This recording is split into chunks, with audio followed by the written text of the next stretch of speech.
Good afternoon. I wanted to take the time to speak to you all about mental health. Mental health is something that is very important to me, very near and dear to me. And with everything that's going on right now in the world, we are going to do what I consider to be a mental health check in. Me and my friends, we do it to each other all the time. We have a group chat, and it is just to make sure that we are all okay. And if we need to vent, talk about anything, we are there for each other. And I want to give you all some tips on how you can maintain your mental health during this time of social distancing. Now, for some, this may not be an issue. You are a loner, you're used to being by yourself. So, being in the house is not a problem for you. You not being around people is not a problem. But some people may be having a difficult time with being in the house and not being able to interact because they are truly extroverts. So it's a lot of things that you can do to keep yourself safe, but also to keep yourself sane. Me personally, the reason why I can speak to mental health is because I struggle with mental health myself. Currently, I am working on an ebook and will be publishing it soon for helping others cope with bipolar depression. I myself was diagnosed with bipolar depression in 2013. So I have been seeking mental health treatment consistently since then, basically. And it has been a huge addition and benefit to my life. How this is affecting me, because I don't mind being at home and I kind of distance myself from people anyway. You know, the quarantine doesn't have an effect on me in that way, but as far as when it comes to my mental health treatments, it is affecting me because one of the things that my therapist has me to do is to get out and about and get out the house and socialize to help with the depression and the feelings of loneliness and things of that nature. So having to stay inside and quarantine is not really helping with that part of treatment. But luckily, I have some great friends that honestly, check up on me, and if they don't hear from me, they are all on me, texting, calling, like, hey, we ain't heard from you, what's going on, like, are you okay, kind of thing. So, I just wanted to, speak to those that are probably unsure of what to do at this time. I know a lot of people are spending way more time on social media, or way more time watching TV. But you can still do certain things while being quarantined and in the house. And one of the good things that you can do that I'm getting ready to start myself, and I'll be sure to capture some of those things and post a video about it, is I'm starting a garden because gardening is very therapeutic. So I'm not going to do a whole bunch. I'm just going to do some small beds or pots on my balcony. But that will all get me outside a little bit and, enjoying the sunshine. But it'll also give me something to do, something to burst, something to grow, and something to tend to. And that is what it's all about. Like just getting your hands and staying active and staying busy. Another thing that I am looking into is because, of course, we can't really shop or do anything or go anywhere. So the same things that we like to do going out, then, I'm trying to do at home. So I am doing a sip and paint. So we will have a virtual sip and paint party coming up. And I'll be posting a date and the information for that. And I'll send out the details and the information and where you can go and go get your materials, and you can do a sip and paint at home.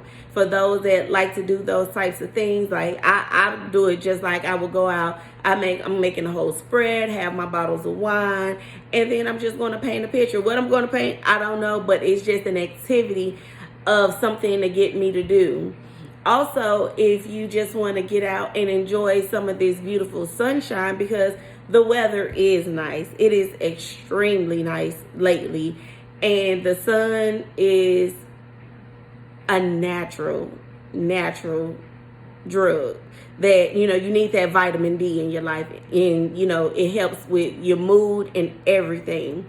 So I take either a walk around the parking lot. Sometimes I might even walk from my home to the grocery store and back. That gives me exercise. It gets me out the house. It gives me, something to do, and it, takes up some of that time from just being in the house.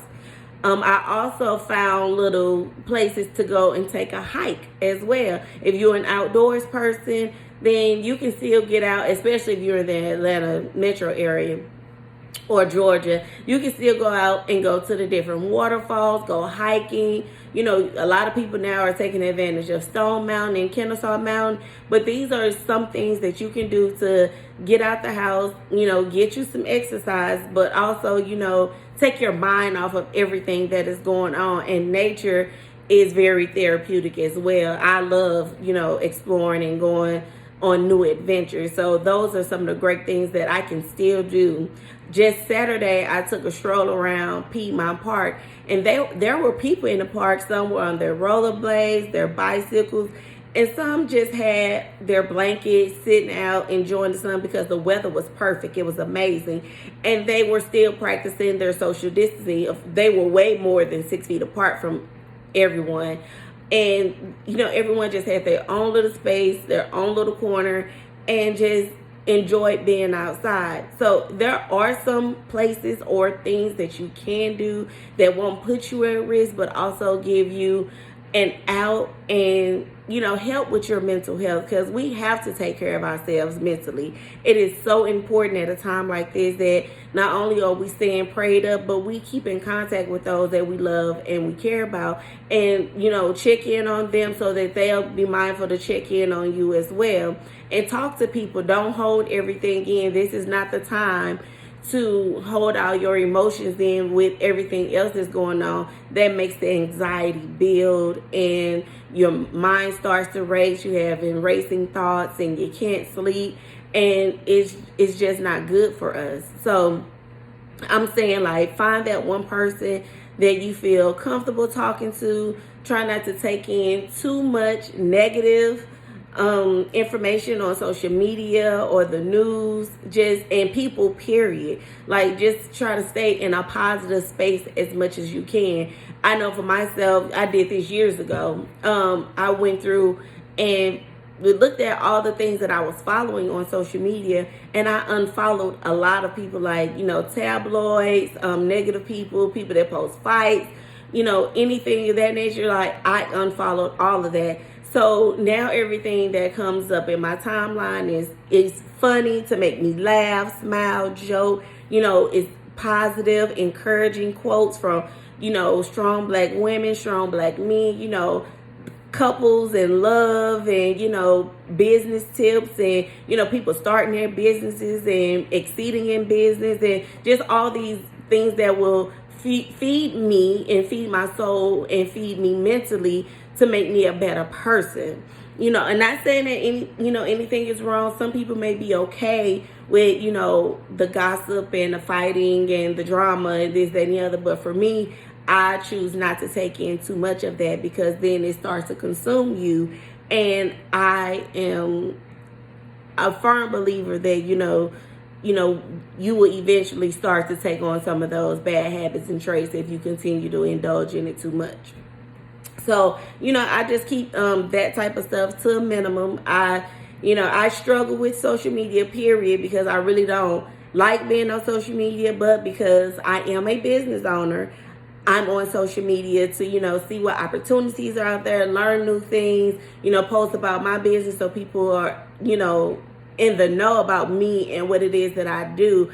But I limit my social media time so that I can still be, active in the world and in the community, because I do a lot of things that I don't post on social media. So I don't live my life on social media, and that's another good thing to do too for your mental health, is not to post everything on social media and live your life on social media, or feel like what you're seeing on social media is the life that you're supposed to be living. You are living the life that you're supposed to be living. So do not let anybody tell you anything other. You are going through your journey the way that you should be. And when you come out on the other end, you're going to be so amazed and feel so good and understand why you had to go through everything that you went through. I know I've been through so many things, and some of my friends just like, I don't even know how you still here and positive and smiling, because I would have been gave up.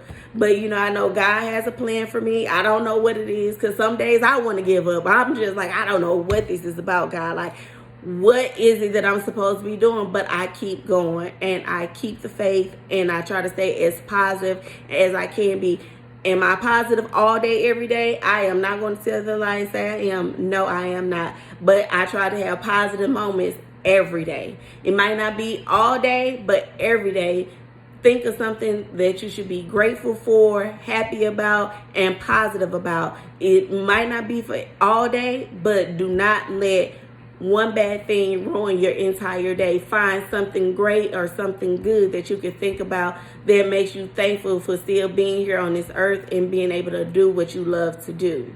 So, that is my mental health check-in for everybody. I hope you're taking care of yourself. If you need more tips about things to do or, just ideas, feel free to reach out to me, and be on the lookout for, my mental health ebook coming out with helping those others and people deal with mental health issues. Like, it's a real thing, and I know we in the Black community are now starting to focus more on mental health, and I just, I love that.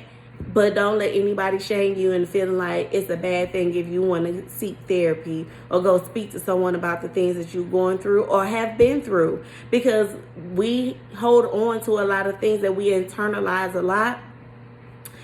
Let no one shame you. It's okay to go and talk to someone, and sometimes that is the best thing to do, because going to therapy, I call it the judgment-free zone. You can be who you are, say what you want to say, and don't have to worry about any judgment, because that person doesn't know you. And if you choose not to go back to that person after that one session, guess what? It's all said and done, and you know what you've discussed with that person, and they can't discuss it with anyone else. So just look at it in that aspect. If you want someone that's not going to judge you, not going to talk bad about you, and just be open-minded about everything that you have to say, think, and feel, reach out and find yourself a therapist. We will post some links to some good mental health therapists, and we will also have a mental health virtual workshop coming up as well with one of our very good friends, and she's going to give you more information about mental health, because I'm not a professional. I just speak from my personal experiences with going through mental health treatment. And I do go and I talk to someone, and it is a huge relief, because I call it a data dump. I can dump all my feelings and emotions onto them, and then when I walk out, I feel so much better. And I'm telling you, you will feel so much better. So I say, give it a try. Don't knock it till you try. Try at least one session and see how you feel. And don't forget, if you need any information, anything, I'm here for you all. And thank you for tuning in to my YouTube channel. And I hope to hear from you soon.